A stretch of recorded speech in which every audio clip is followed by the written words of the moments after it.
just fall away from God. สัปดาห์ที่ผ่านมานะคะเราก็ได้เห็นว่าครอบครัวของคาอินเนี่ยได้ถอยหลังไปเรื่อยๆนะคะห่างจากพระเจ้า They left God's presence and they just started living their lives. แล้วก็หลังจากที่ออกจากการทรงสถิตของพระเจ้าแล้วเนี่ยเขาก็เริ่มที่จะใช้ชีวิตของเขาเอง And at the same time, on Adam's family, we watched Seth and Enoch and those guys. We watched them keeping the faith. และในขณะเดียวกันนะคะครอบครัวของอดัมเนี่ยเราก็เห็นเซธนะคะแล้วก็เอโนกเนี่ยได้ใช้ชีวิตที่เต็มไปด้วยความเชื่อ And so remember, these guys, they're waiting for God to fix things with the แล้ว Messiah. ก็คนเหล่านี้นะคะเป็นคนที่รอคอยพระเจ้านะคะในการที่จะแก้ปัญหาโดยทางพระเมสสิยา Remember also last week we watched as Lamech decided he needs 2 wives. แล้วก็เราได้เห็นเรื่องราวของลาเมกนะคะคนที่ต้องการที่จะมีภรรยา2 คน Remember he killed someone and I'm going to get revenge 77 times because he was so tough. แล้วก็เมื่อฆ่าใครนะคะแล้วก็พร้อมที่จะแก้แค้นทุกอย่างตลอดเวลามากกว่าที่เขาโดนกระทำน่าถึง70 เท่า Okay, and remember we ended with the last verse saying, and they began to call upon the name of God. แล้วก็เราจบนะคะในพระธรรมข้อที่บอกว่าและหลังจากนั้นนะคะมนุษย์เริ่มที่จะเรียกชื่อของพระยาเวห์นะคะหรือว่าตั้งแต่นั้นมามนุษย์เริ่มออกพระนามพระยาเวห์ And some people think that's because things are going so bad that they're calling on God. God help us, this is getting bad. หลายคนนะคะคิดว่าสิ่งนี้เนี่ยเกิดขึ้นจากการที่โลกนี้เนี่ยเจอสิ่งเลวร้ายเยอะแยะมากมายนะคะและเขาเนี่ยจึงเริ่มที่จะร้องขอความช่วยเหลือจากพระเจ้า But just so you know, another interpretation is that they began to call themselves by name of the Lord. Instead, they started to worship themselves. That's another possible interpretation. แล้วก็ในอีกแง่นึงนะคะในการที่แปลอีกอย่างนึงเนี่ยก็คือหมายความว่าเขาเนี่ยเริ่มที่จะเรียกตัวเองว่าเป็นพระเจ้านะคะหรือว่าเริ่มที่จะนมัสการตัวเอง So either way, it's bad. ก็คือว่ามันก็ค่อนข้างจะไม่ดี Okay, today we're going to start with a bunch of names. วันนี้นะคะเราจะเริ่มด้วยเรื่องของชื่อที่เยอะแยะมากมายนะคะในบทนี้ And I know the tendency is like, oh, great, we got to read the names. This is the part people always skip over. แล้วก็จริงๆแล้วเนี่ยบทนี้นะคะเป็นบทที่หลายๆคนนะคะเลือกที่จะข้ามหรือว่าผ่านไปเพราะว่ามันน่าเบื่อนะคะแล้วก็มีแต่ชื่อเยอะแยะมากมาย And a lot of people say, so what? This is the boring part. But I got to tell you, there is a lot to learn even in these names here. บางคนนะคะอาจจะคิดว่าแล้วมันทำไมเหรอก็มีแค่ชื่อที่ต้องอ่านใช่ไหมคะแต่ว่าจริงๆแล้วเนี่ยมีรายละเอียดเยอะแยะมากมายนะคะอยู่ในแต่ละชื่อในที่นี้ So please stick with me because reading the Bible it's like eating food. ก็อยากจะขอให้ที่จะจดจ่ออยู่กับผมเพราะว่าจริงๆแล้วการอ่านพระคัมภีร์เนี่ยเป็นเหมือนกับการที่เราได้กินอาหารนะคะ You need to eat your vegetables and along with your dessert. You need all of it or you're not going to be healthy. แล้วก็จริงๆแล้วเนี่ยในขณะที่เรากินของหวานเราก็ต้องการผักเหมือนกันนะคะมันก็จะมีช่วงที่เราชอบแล้วก็ช่วงที่ไม่ชอบเพราะถ้าเรากินสิ่งใดสิ่งหนึ่งมากมายมันก็ไม่ดี And a lot of times, by the way, a lot of times we'll read parts or we'll hear parts of the Bible and then afterwards we forgot it.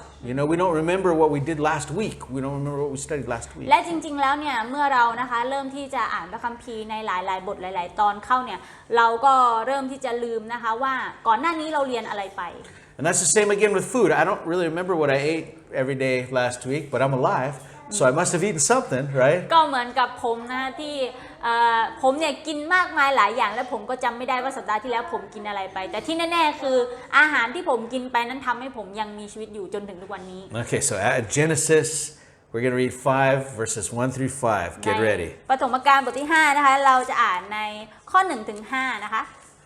All right, it says, this is the book of the genealogy of Adam. And the day that God created man, he made him in the likeness of God. He created them male and female, and he blessed them, and he called them mankind, and that they were created. And Adam lived 130 years and begot a son in his own likeness after his image, and named him Seth. After he begot Seth, the days of Adam were 800 years, and he had sons and daughters. So all the days that Adam lived were 930 years, and he died. ต่อไปนี้เป็นหนังสือลำดับพงศ์พันธุ์ของอาดัมเมื่อพระเจ้าทรงสร้างมนุษย์นั้นพระองค์ทรงสร้างตามอย่างของพระองค์พระองค์ทรงสร้างเป็นชายและหญิงแล้วทรงอวยพรแก่พวกเขาและทรงเรียกพวกเขาว่ามนุษย์ในวันที่พระองค์ทรงสร้างนั้นเมื่ออาดัมอยู่มาได้130 ปีจึงมีบุตรชายคนหนึ่งตามฉายาของเขาและตั้งชื่อว่าเซธหลังจากอาดัมมีบุตรคือเซธแล้วก็มีอายุอีก800 ปีมีบุตรชายหญิงอีกหลายคนรวมอายุของอาดัมได้930 ปีจึงสิ้นชีวิต All right, so we had Adam, then we had Seth. We don't mention Cain because his line is not following the Bible. ก็ในนี้นะคะพงศ์พันธุ์ของอดัมเนี่ยก็จะเป็นอดัมแล้วก็เซธนะคะที่ไม่นับคาอินเนี่ยเพราะว่าเหมือนกับเขาไม่ได้ถูกนับในพระคัมภีร์ Remember, the Bible is not a history document. It's here to let us know how we get to the kingdom. แล้วก็นี้นะคะไม่ใช่เป็นเรื่องของสารคดีหรือว่าบันทึกชีวประวัติอะไรแบบนั้นนะคะแต่เป็นการที่ทำให้เรารู้ว่าจะเข้าสวรรค์ได้ยังไง And remember Adam, and we find out that Adam lived 930 years. He had many sons. He had many daughters. และอดัมนะคะได้มีอายุเนี่ยถึง930 ปีนะคะแล้วก็มีลูกทั้งชายและหญิงเนี่ยเยอะแยะมากมาย And the first question is like, really? Did he really live 930 years? And my answer, yeah. I believe he really did live that long. และคำถามข้อแรกนะคะก็คือว่า930 ปีเนี่ยเป็นช่วงเวลาที่อดัมเนี่ยมีชีวิตอยู่จริงๆหรอนะคะก็คือคำตอบก็คือใช่ผมเชื่อว่าเขาเนี่ยมีชีวิตที่ยืนยาวแบบนี้จริงๆ How? Why was he able to live that long? และทำไมเขาถึงมีชีวิตแบบอยู่ได้ยาวนานขนาดนั้นมันเป็นไปได้ยังไง Well, Adam's genes are brand new. He inherited no bad genes because he was made by God. He was perfect. เพราะว่าในยีนของอดัมนะคะก็คือว่ายังไม่มียีนที่ไม่ดีเพราะว่าถูกสร้างมาจากพระเจ้าเนี่ย100%นะคะแล้วก็มีแต่เหมือนกับว่าส่วนที่ดีทั้งหมด Everything was fresh and strong and big and powerful. ทุกสิ่งนะคะที่อยู่ในร่างกายเขาเนี่ยยังเป็นสิ่งที่ใหม่อยู่นะคะแล้วก็แข็งแรงแล้วก็เต็มไปด้วยพละกำลังมากมาย Remember this? So this is how big a penguin used to be back in the day. They were big penguins. ก็นี่นะคะเป็นลักษณะหรือว่ารูปร่างของเพนกวินนะคะในยุคสมัยก่อนนะคะคือมีความใหญ่มากๆ That shell, if we find those on the beach, they're like this big. But in those days, they're huge. ในวันเก่าหรือว่าในสมัยก่อนนะคะหอยที่ขนาดแค่นี้เนี่ยคือเต็มลักษณะใหญ่แบบนั้น So ต้นไม้ here's an armadillo, and then see right next to it, that's an armadillo today. What is armadillo? Armadillo is this horrible Texas animal. It's just an animal. You can see it, how big it used to be and how big it is now today. ก็คือว่าอันนี้นะคะเป็นลักษณะเปรียบเทียบของสัตว์ชนิดเดียวกันนะคะแต่ว่าอันนี้เป็นในสมัยก่อนและในสมัยนี้คือไซส์มันต่างกันขนาดนี้เลย And then check this out. This dude's laying next to a leg bone. แล้วก็ That's a crazy. That's a that's a part of a leg bone of a dinosaur. อันนี้นะคะคือเหมือนกับว่าเป็นส่วนขานะคะกระดูกส่วนขาของไดโนเสาร์ That's how big those animals were. They were huge. ก็คือว่าสัตว์ในสมัยก่อนเนี่ยมีลักษณะแล้วก็มีขนาดที่ใหญ่มากๆ So some people say, like, how were they able to live that long? I mean, one of the reasons, why were they able to be that big? There's various theories. ก็คือว่ามีหลายคนนะที่เขาตั้งเป็นข้อสังเกตขึ้นมาว่าคนในสมัยก่อนเนี่ยมีชีวิตที่ยาวนานขนาดนั้นได้ยังไงนะคะด้วยความที่ขนาดของเขาใหญ่โตมโหฬารด้วยอะไรด้วย So another theory is this, that back before the flood, the earth was surrounded by a layer of water. Like it was like vapor, right? ก่อนหน้านี้นะคะก็คือมีทฤษฎีที่บอกว่าก่อนที่จะเกิดเหตุการณ์น้ำท่วมโลกเนี่ยโลกนะคะได้ถูกห่อหุ้มด้วยน้ำในลักษณะแบบนี้ And so it protected us from radiation, and it made animals get bigger, and it made light go all around the world so they could grow ดังนั้นเนี่ยก็เหมือนว่าลักษณะของโลกที่มีลักษณะแบบนี้นะคะจะป้องกันเราจากสารกัมมันตรังสีหรือว่าอะไรก็ตามต่างๆแล้วก็ทำให้เหมือนกับสัตว์ทุกอย่างหรือว่าอะไรก็ตามเนี่ยมีสภาพที่ใหญ่นะคะ When we read about the flood, it's going to say the windows of the sky opened up and water. Some people think that's the water that fell and covered the earth. และในพระธรรมปฐมกาลนะคะตอนที่เป็นเรื่องของโนอาห์นะคะเขาใช้คำว่าและฟ้านะคะหรือว่าหน้าต่างฟ้าได้เปิดออกนะคะเขาใช้คำนี้แล้วก็น้ำก็ร่วงลงมาอาจจะหมายถึงลักษณะแบบนี้เพราะว่าน้ำที่มีลักษณะอยู่แล้วเป็นห่อหุ้มแบบนี้ใช่ไหมคะแล้วพอเปิดออกมาก็เหมือนกับน้ำมันทะลักเข้ามาในโลก Either way, we know that people lived a long time then, according to the Bible, and that animals did very well back in that day, according to the Bible. แล้วก็ต่อมานะคะจากพระคัมภีร์เนี่ยเราก็ได้เห็นแล้วว่าคนในสมัยก่อนคือมีความแข็งแรงแล้วก็อาศัยอยู่ร่วมกันกับสัตว์ด้วยอะไรแบบนี้ So you have a perfect world, you have healthy people, and you have a population which is growing very, very fast. ก็สิ่งที่เรามีนะคะก็คือว่ามีโลกที่สมบูรณ์แบบนะคะแล้วก็มีคนที่อายุเนี่ยเรียกได้ว่าสุขภาพดีนะคะแล้วก็มีการเจริญเติบโตของประชากรที่รวดเร็วแล้วก็เยอะมากๆ Imagine this. So Adam has 2 kids, อาดัมมีลูก2คนใช่ไหมคะ Well, he had lots, but imagine just 2 of his kids. ก็คือจริงๆแล้วอาดัมมีลูกหลายคนแต่ว่าจริงๆแล้วก็มีแค่2 And then they have 2, so it's 2 times 2 times 2 times 2, and the population starts growing at a gigantic rate. แล้วก็ต่อมานะคะลูก2คนก็มีลูกอีก2คนขยายแบบนี้ไปเรื่อยๆใช่ไหมคะดังนั้นเนี่ยจำนวนประชากรมันก็เลยขยายรวดเร็วมากๆ But it wasn't just 2. Those kids he had probably had 100, I don't know, and then they had tons and tons. So the generations, the people on earth were growing at an amazing rate back then. แล้วก็ต่อมานะคะจริงๆแล้วเนี่ยไม่ได้มีแค่2คนใช่ไหมคะในเรื่องราวของอาดัมเนี่ยก็คือเขามีหลายคนแล้วก็ลูกๆของเขาก็ไม่ได้บอกว่าจะมีลูกแค่2คนใช่ไหมคะคือมันจะเป็นขนาดที่มหึมามากๆจำนวนของประชากรในตอนนั้น I heard that if Adam saw only half of his kids live, right? If only half of his, but they probably all lived, who knows? If only half of them lived, by the time he died, there were 1 million people from him already. แล้วก็จริงๆแล้วเนี่ยผมได้ยินมาว่าอาดัมเนี่ยเขาได้เห็นลูกของตัวเองก่อนที่จะตายเนี่ยจริงๆแค่ครึ่งหนึ่งของจำนวนประชากรทั้งหมดหรือว่าลูกทั้งหมดที่เขามีซึ่งแค่ครึ่งหนึ่งเนี่ยก็เป็นล้านกว่าแล้วนะคะเป็นล้านกว่าคนแล้วอันนี้คือแค่ครึ่งหนึ่งของลูกที่เกิดมาจากอาดัม And even weirder, I heard by the time of the flood, given the health and given the, how healthy and all people were, that by the time the flood came, there could have been 7 billion people on the earth by then, และ right? ในตอนที่เกิดเหตุการณ์น้ำท่วมโลกเนี่ยจำนวนประชากรนะคะหรือว่าจำนวนของมนุษย์ที่อยู่บนโลกที่ถูกน้ำท่วมโลกเนี่ยก็คือ7 billion 7 billion people. 7,000 ล้านคนนะคะที่อยู่ในโลกในตอนนั้นในขณะนั้น It could have been like we are now, right? It could have been the same amount of people on the earth when the flood came as we have today. ก็เรียกได้ว่าจะเป็นจำนวนที่เท่ากันกับคนในสมัยนี้หรือว่ามนุษย์ในสมัยนี้นะคะก็คือเป็นสมัยของโนอาห์ที่น้ำท่วมโลกก็เป็นจำนวนประชากรที่เท่ากันกับสมัยของเรา And I'm going to go even a little further. ก็อยากจะพูดต่อไปอีก They could have been just as smart as we are now. They could have had just as much as what we do now. แล้วก็จริงๆแล้วเนี่ยคนในสมัยก่อนนะคะก็น่าจะมีความฉลาดเท่าเทียมกับเราแล้วก็มีทุกสิ่งทุกอย่างที่แทบจะคล้ายๆกับเราก็ได้ Think about this. 200 years ago, there was no electricity. There were no cars. There were no planes. ก่อนหน้านี้นะคะ200 ปีก่อนเนี่ยไม่มีไฟฟ้าไม่มีรถนะคะแล้วก็ไม่มีอะไรพวกนี้ The fastest way you could communicate was at the speed of a horseback. That's the fastest communication could move. แล้วก็การสื่อสารที่รวดเร็วที่สุดนะคะก็คือความเร็วของม้าในการที่จะส่งข่าวไป The highest you could see, the first was from the highest mountain. You could see the furthest. That's the only way. และสิ่งความสูงที่สุดที่คุณจะสามารถเห็นได้เนี่ยก็คือยอดเขาที่สูงที่สุดเท่านั้น Today, we communicate at the speed of light. ในวันนี้นะคะเราเนี่ยสื่อสารกันด้วยความเร็วระดับความเร็วของแสง We can move faster than the speed of sound. และเราเนี่ย In สามารถ planes. ที่จะ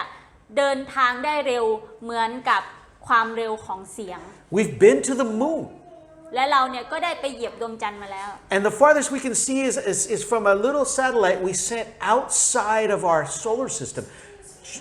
We have sent something outside of our whole solar system, all in, that's the last 100 years. และตอนนี้นะคะสิ่งหรือว่าระยะที่ไกลที่สุดเท่าที่เราจะสามารถเห็นได้ก็คือระยะที่ไกลที่สุดของดาวเทียมที่เราส่งออกไปนอกโลกนะคะ That was all done by people who lived pretty much on average 70 years.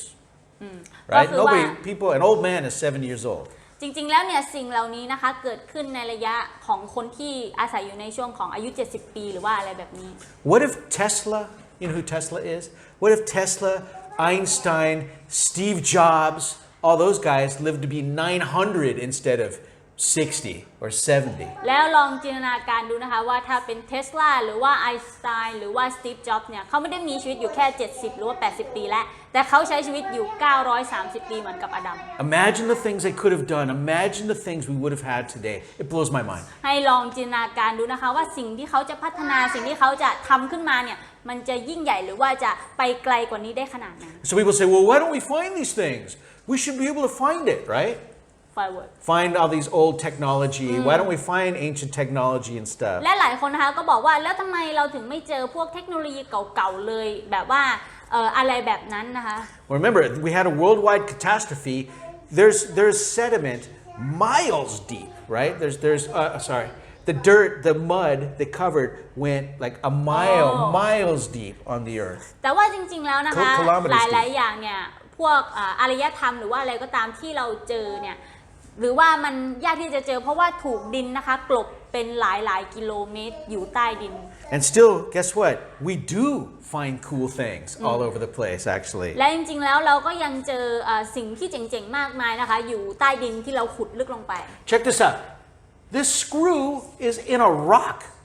อันนี้นะคะ They dug this up underground. They go in a mine and they dig from a mine and they found that screw in a rock. อันนี้นะคะก็คือว่าเขาเห็นเป็นน็อตนะคะอยู่ในหินนะคะซึ่งขุดลงไปในดินเนี่ยหลายกิโลเมตรมาก This cup came out of coal. Coal is supposed to be 100 million years old. So they're digging through 100 million years old. So they're digging through this coal, 100 million, and then they find this cup. They're like, that's weird. อันนี้นะคะก็คือว่าเห็นอยู่ในฐานนะอาจจะเป็นฐานหินก็ได้นะอันนี้ก็คือไม่แน่ใจนะคะซึ่งลักษณะของอายุไขของสิ่งนี้เนี่ยประมาณล้านปีที่ผ่านมานะคะ All right. Same thing with these. This came out in coal. We find a lot of stuff in coal. That one too was like millions, supposed to be in dirt, millions of years old.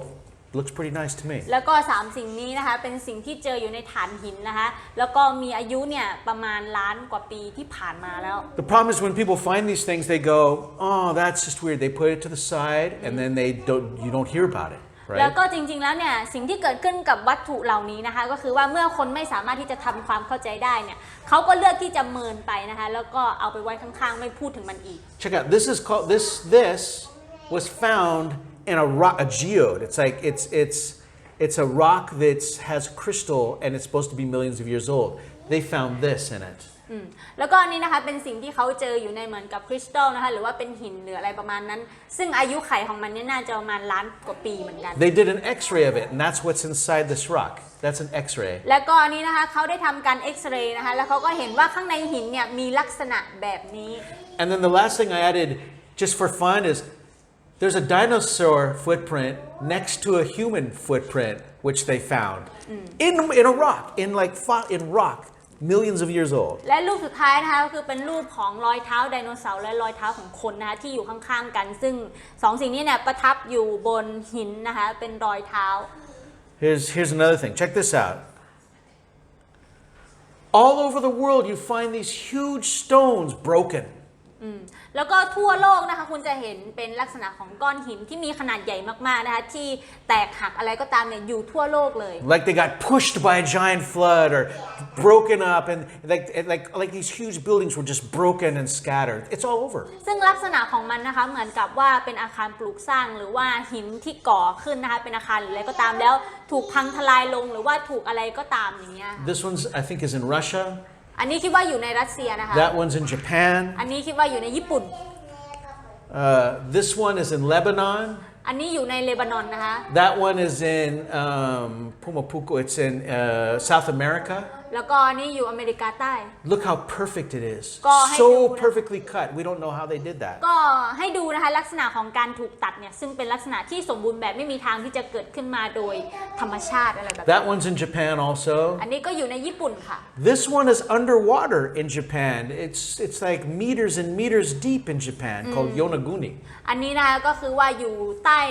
ทะเลนะคะใต้มหาสมุทรของประเทศญี่ปุ่นนะคะเรียกว่าอะไรสักอย่าง According to evolution, this did not happen. According to our beliefs, this is impossible. แล้วก็จากทฤษฎีวัฒนาการนะคะหรือว่าความเชื่อของคนทั่วไปเนี่ยสิ่งนี้ไม่มีทางที่จะเป็นไปได้นะคะ So they say, oh, that's natural. That's not man-made. And I look at it, I go, there's no way that's และ natural. เขานะคะก็บอกว่าอันนี้เนี่ยเป็นลักษณะของธรรมชาติที่ทำให้สิ่งนี้เกิดขึ้นมาใช่ไหมคะแต่ว่าเราดูด้วยตาเปล่าเราก็รู้เลยว่าเนี่ยคือสิ่งที่มนุษย์สร้างขึ้น They did amazing things. The stones last because, the water washes away, it breaks them, but they're not going to rust or they're not wood. แล้วก็สิ่งที่ยังคงอยู่จนถึงสมัยของเรานะคะก็คือหินนะคะเพราะว่าหินเนี่ยไม่มีเรื่องของสนิมหรือว่าอะไรก็ตามโดนอะไรก็ยังคงสภาพรูปแบบเดิม So we do have evidence, lots of evidence of history. และเรานะคะก็ได้เห็นหลักฐานมากมายนะคะในประวัติศาสตร์ So let me tell you something. I'm going to tell you a little bit about how academics works, about how archaeology works, about how these things work. ก็เดี๋ยวจะเล่าให้ฟังนะคะว่าสิ่งเหล่านี้เนี่ยมันเป็นยังไงมันเกิดขึ้นได้ยังไง how school goes. Step one, first thing they tell you in school is evolution is real, Bible is stupid.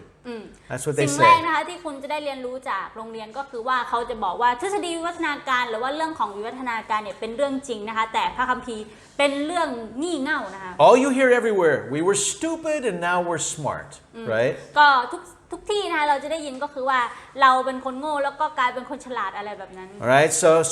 so then step two, we start finding these things all over the place. Wait a second. What about those cups? What about those buildings? What about those? แต่ว่าต่อมานะคะสิ่งที่เราเห็นก็คือหลักฐานต่างๆมากมายนะคะไม่ว่าจะเป็นอะไรก็ตามที่เราเห็น What about the pyramids? We couldn't make those today. แล้วก็ไม่ว่าจะเป็นถ้วยนะคะหรือว่าพีระมิดนะคะไม่มีทางที่มันจะถูกสร้างขึ้นในยุคนี้แน่นอนเราทำแบบนี้ไม่ได้ We find ancient stones that were cut with machines, perfect machines, amazing work. และรวมไปถึงหินในยุคโบราณนะคะที่ถูกตัดขึ้นด้วยเครื่องจักรนะคะที่แบบว่าสมบูรณ์แบบมากๆสวยงาม And so they say, so then academics, there must have been a giant civilization before. And we're like, that's what we're trying to tell you. The Bible says there was a giant civilization before. และบางคนนะคะก็บอกว่านี่จะต้องเป็นเหมือนกับอารยธรรมของพวกยักษ์แน่นอนใช่ไหมคะแล้วเราที่เป็นคริสเตียนในฐานะคริสเตียนเนี่ยเราก็บอกว่าใช่เราพยายามที่จะพูดเรื่องนี้หลายครั้งแล้วเพราะว่าพระคัมภีร์เนี่ยได้พูดถึงเรื่องของการมีอยู่ของยักษ์นะคะ So when we find these things, Christians say, proof. It's proof of the flood. It's proof that we were smarter before. และเมื่อคริสเตียนนะคะได้เห็นหลักฐานทางประวัติศาสตร์เหล่านี้เนี่ยเราก็ได้มีการพิสูจน์เลยนะคะว่าสิ่งนี้เนี่ยเกิดขึ้น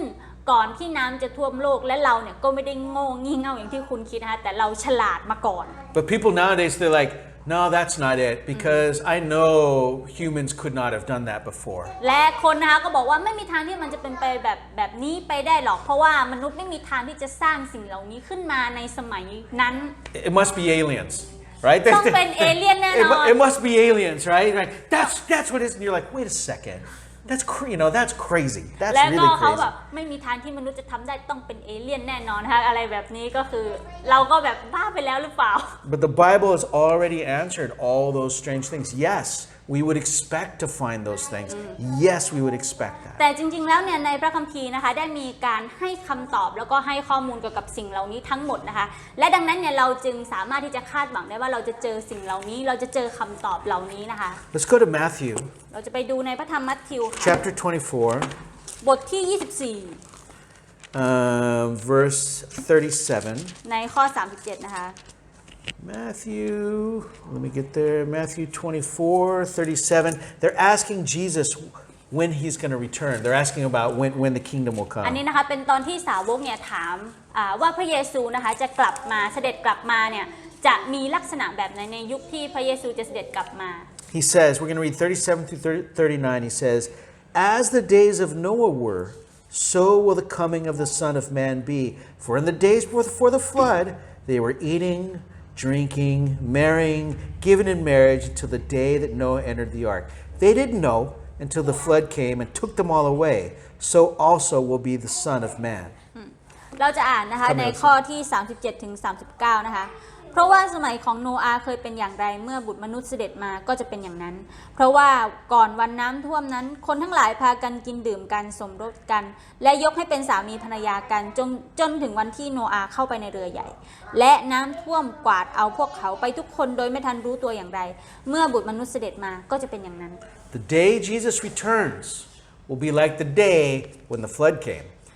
วันที่พระเยซูเสด็จกลับมานะคะจะมีลักษณะเดียวกันกับวันที่น้ำท่วมโลก Technology, I believe, technology is up. People, huge people, violence on the earth, deception everywhere. ก็คือว่าจะมีลักษณะของ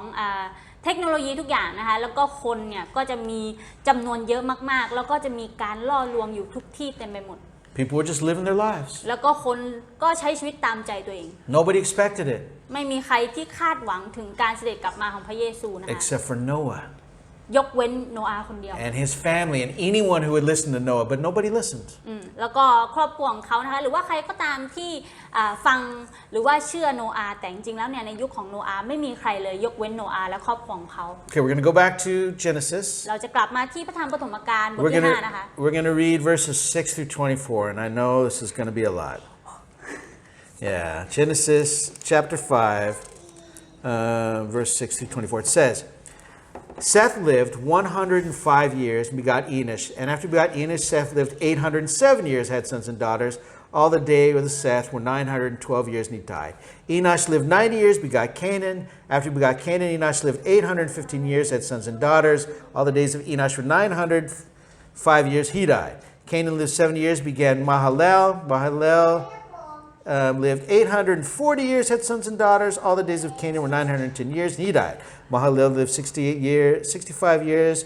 begot Jared. Actually, I'm just going to skip all the way. So all these guys lived all these years until we get to verse 19.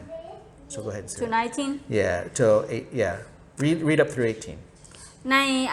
ข้อ6ถึง18นะคะเซธอยู่มาได้105ปีจึงมีบุตรชายชื่อเอโนดหลังจากเซธมีบุตรชื่อคือเอโนดแล้วก็มีชีวิตอีก807ปีและมีบุตรชายหญิงอีกหลายคนรวมอายุของเซธได้912ปีจึงสิ้นชีวิตเอโนดอยู่มาได้90ปีจึงมีบุตรชื่อเคนันหลังจากเอโนดมีบุตรคือเคนันแล้วก็มีชีวิตอีก815ปีและมีบุตรชายหญิงอีกหลายคน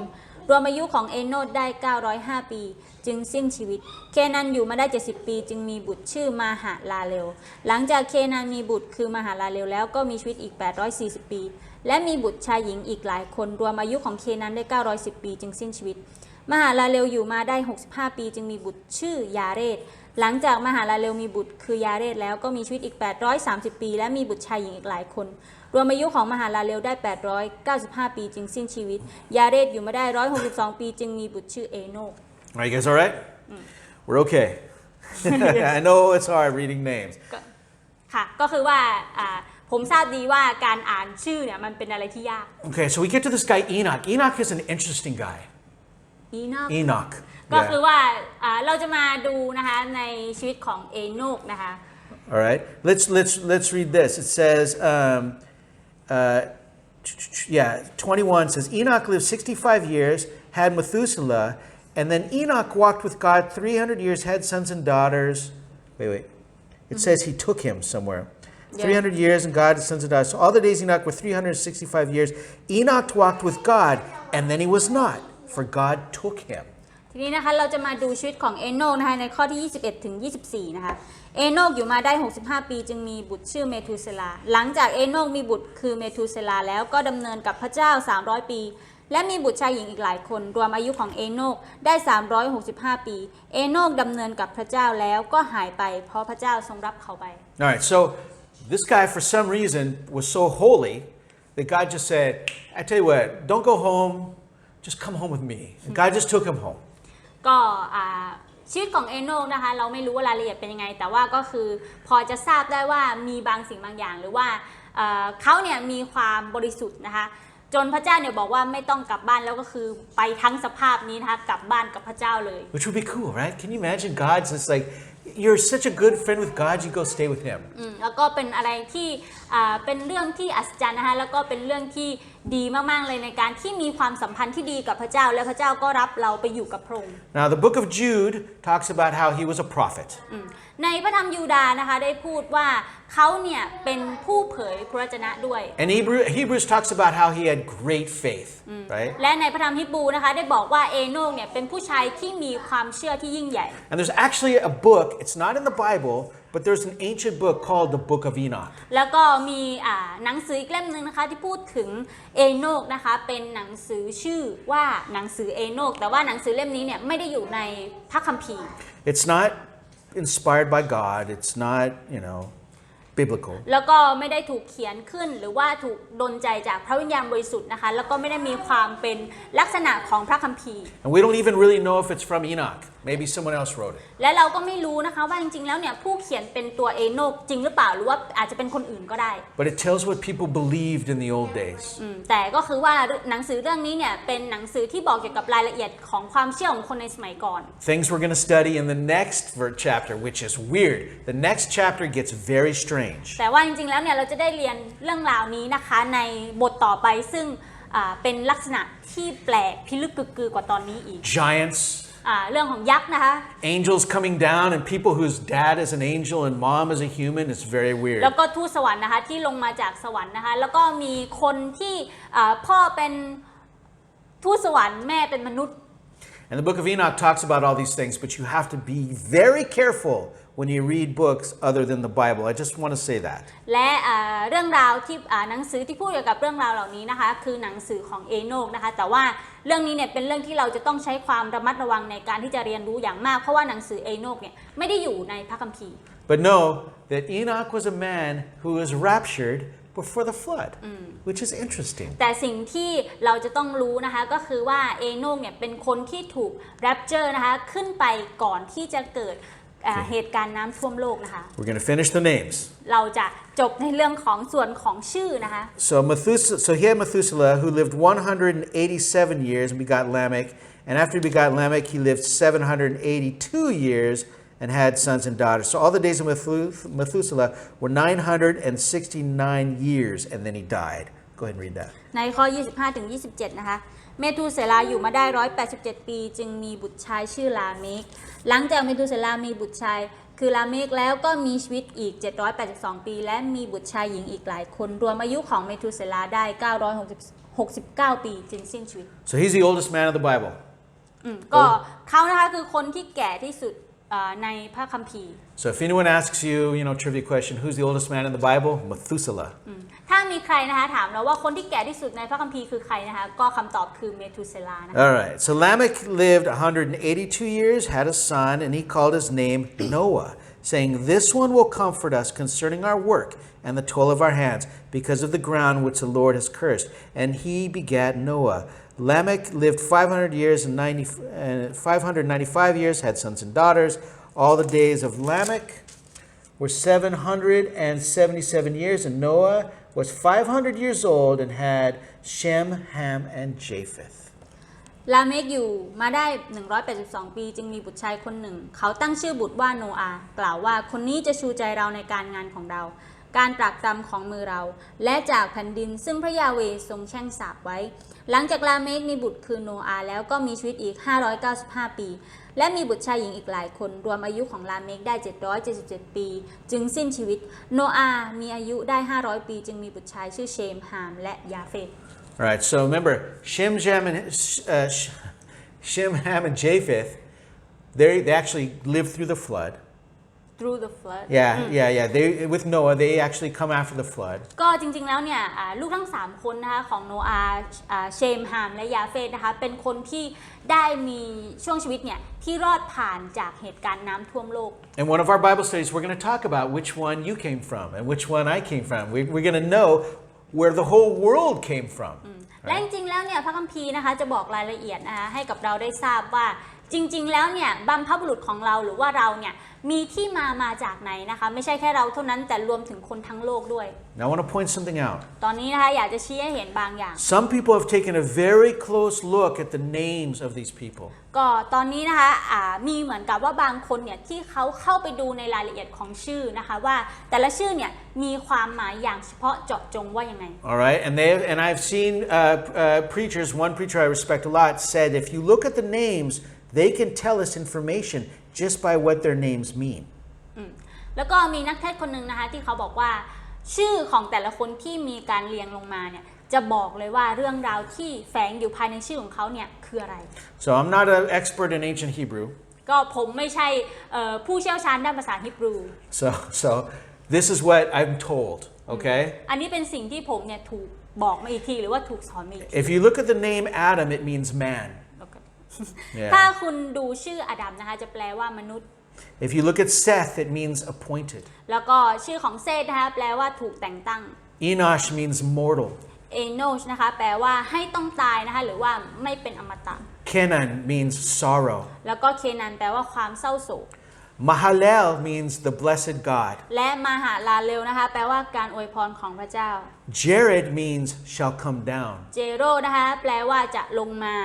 Enoch means teaching. เอโนกนะคะแปลว่าการสั่งสอน Methuselah means his death shall bring. เมทูเซลานะคะแปลว่าความตายของเขาจะนำมา Lamech means despairing, like the despairing people. ลาเมกนะคะแปลว่าความสิ้นหวังนะคะ And then Noah means rest. และโนอาห์นะคะแปลว่าการหยุดพักนะคะ So if you put all those together, hold on, let me get reconnected here. แล้วก็ถ้าเรานำชื่อเหล่านี้เนี่ยมาประกอบเข้าด้วยกันหรือว่านำมาต่อเข้าด้วยกันเนี่ย then here's what you get. ก็สิ่งที่คุณจะได้นะคะก็คือสิ่งนี้ So it says basically, man is appointed mortal sorrow. Man is given แปล mortal ว่า sorrow. มนุษย์นะคะถูกแต่งตั้งให้ต้องตายด้วยความโศกเศร้า But the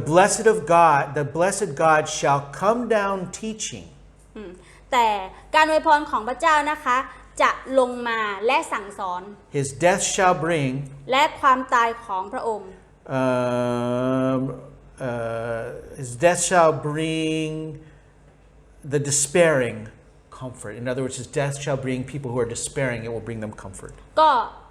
จริงๆแล้วเนี่ยในส่วนนี้นะคะหมายความว่าและการตายของพระองค์เนี่ยจะทำให้คนผู้ซึ่งสิ้นหวังเนี่ยได้หยุดพัก All right? So what you see is in the names of the Old Testament, you see the gospel that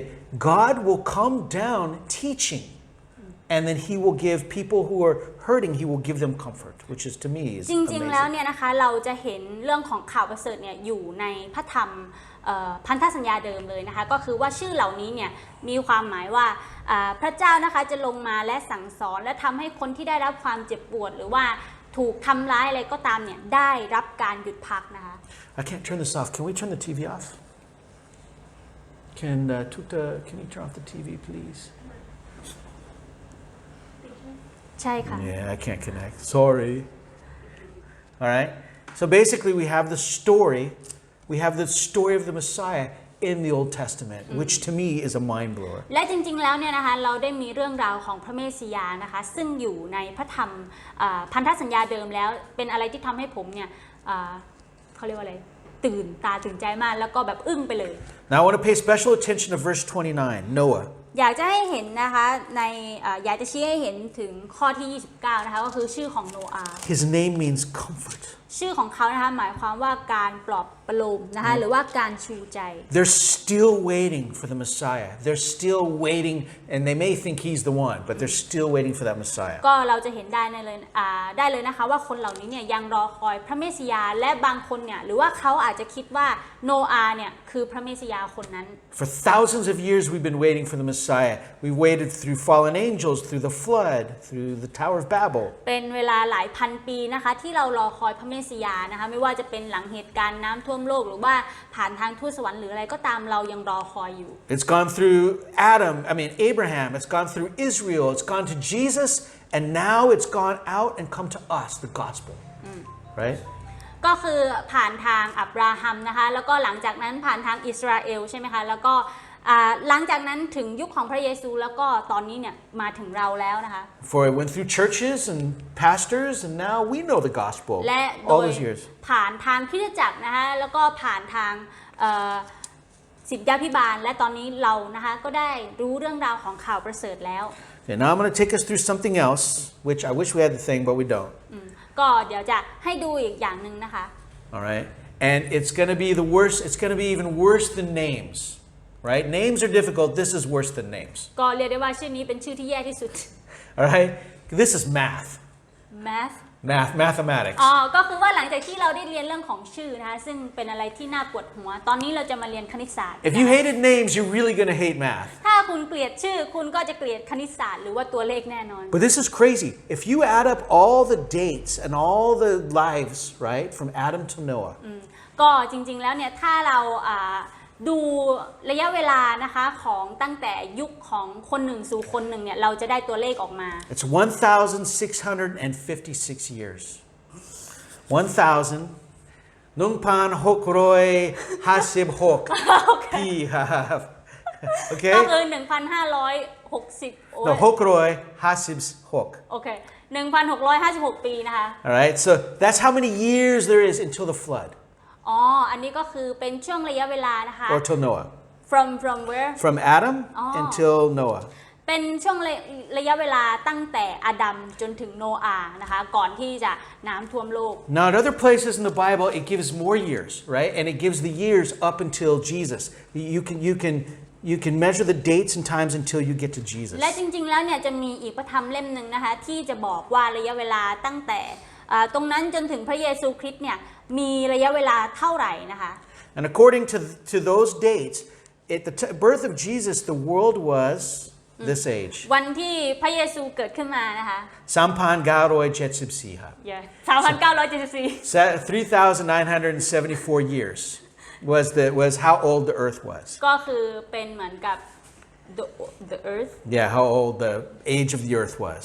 ก็คือเป็นอายุของโลกนะคะ Which everyone will laugh at. Scientists, ha ha ha ha, you idiots, it's billions of years old, you should know better. และจริงๆแล้วเนี่ยพวกนักวิทยาศาสตร์ก็จะโอบ้าไปแล้วพวกคุณเนี่ยมันงี่เง่าจริงๆโลกนี้มันมีอายุเป็นล้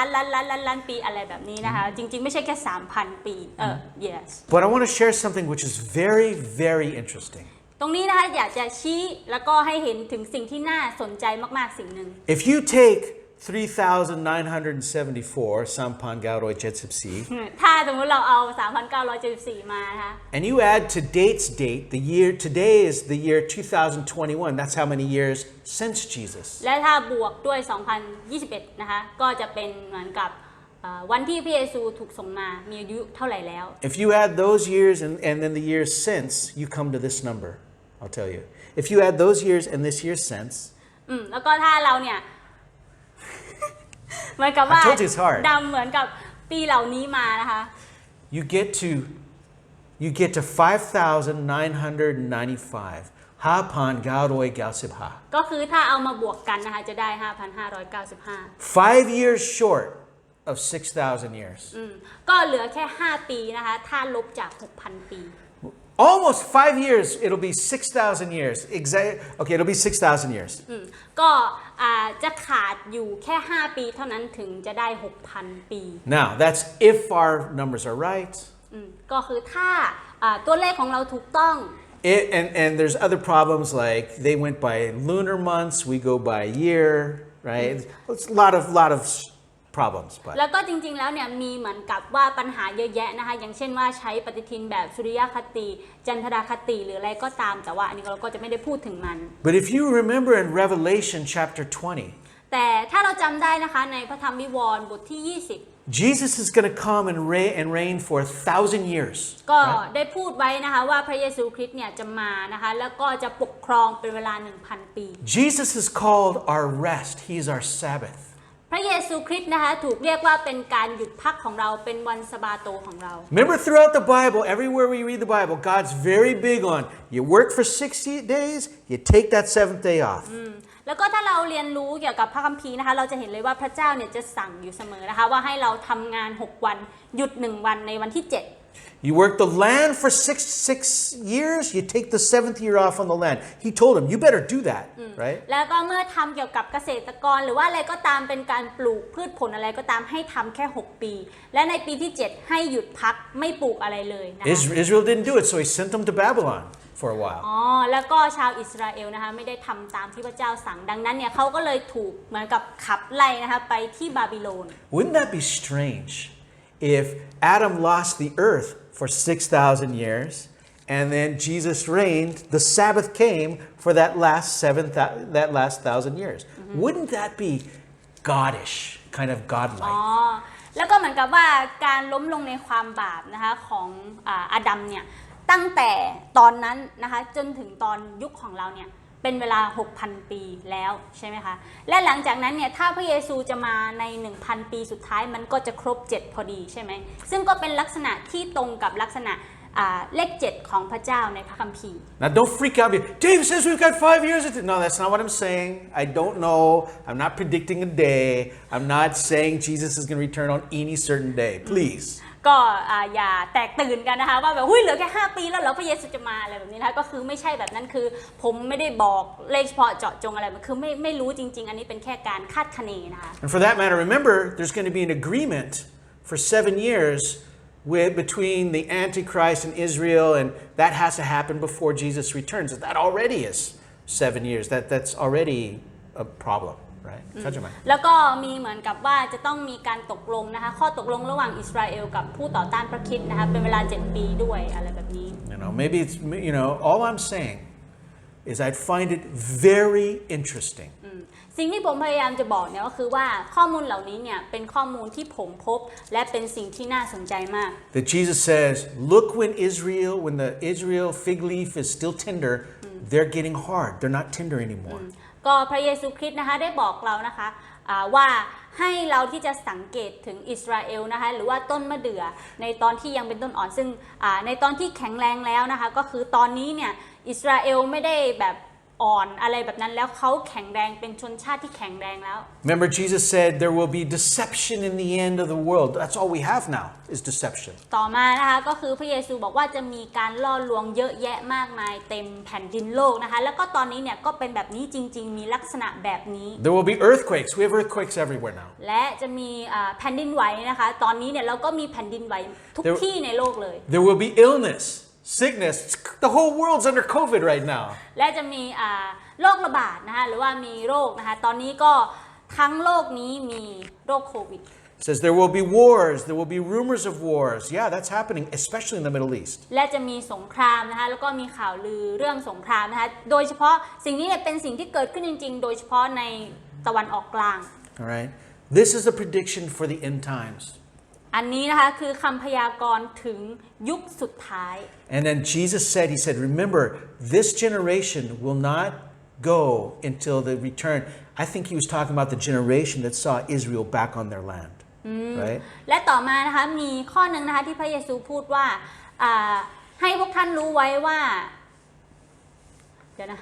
คนในรุ่นนี้หรือว่าคนในยุคนี้เนี่ยจะได้เห็นวันที่พระองค์จะเสด็จกลับมาอะไรแบบนั้นนะคะก็คือคนในยุคนี้จะไม่ล่วงลับไปก่อนที่พระเยซูจะมาอันนี้คือพระเยซูพูดถึงคนในยุคที่ได้เห็นอิสราเอลกลับสู่แผ่นดินเกิดของเขา Plus today everyone's saying, who will deliver us? Everything's crazy. Nothing works. Everyone's hopeless, looking for something, right? อีกอย่างนะคะคนในยุคนี้เนี่ยก็คือเริ่มที่จะมองหาผู้ไถ่แล้วนะคะหรือว่าผู้ที่จะมา